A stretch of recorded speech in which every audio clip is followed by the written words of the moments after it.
ஏமா உன் மருமக இட்லி சுட்டா அப்படியே மல்லிப்பூ மாரி இருக்குன்னா இது என்ன ரோட்டில் கொட்டுற ஒன்றரை ஜல்லி மாரி இருக்குது. இதை சாப்பிட்னா உளியும் சுற்றியும் வச்சு உடச்சி தான் திங்கணும் மாட்டேங்குது. பல்லு கொட்டி போயிருமேம்மா.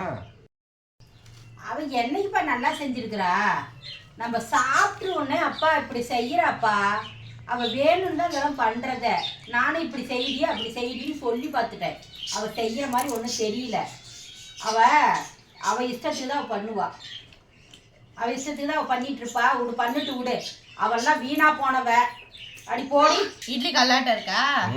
நாம இருப்பா. மாவு புளிக்கலாம் நாம இருப்பா. மழை வருது, மாவு உனக்கு பிடிக்குமா?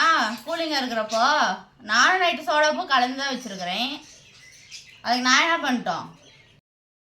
மாவு புளிக்கவே மாவை கேளு.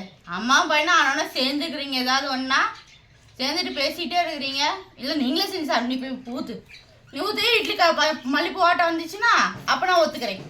வேலை செய்கிறதே இல்லையா? செய்கிறவங்க மேலே வேலை எப்போ பார்த்தாலும் குறை வேற உங்களுக்குலாம். சரி ரம்யா, எனக்கு ஒரு உதவி மட்டும் பண்ண. இந்த உளியும் சுற்றியும் எடுத்துருவா, நான் உடச்சி சாப்பிட்டு போயிடுறேன். பல்லும் கட்டி போயிடும். என்ன பண்ணுறது?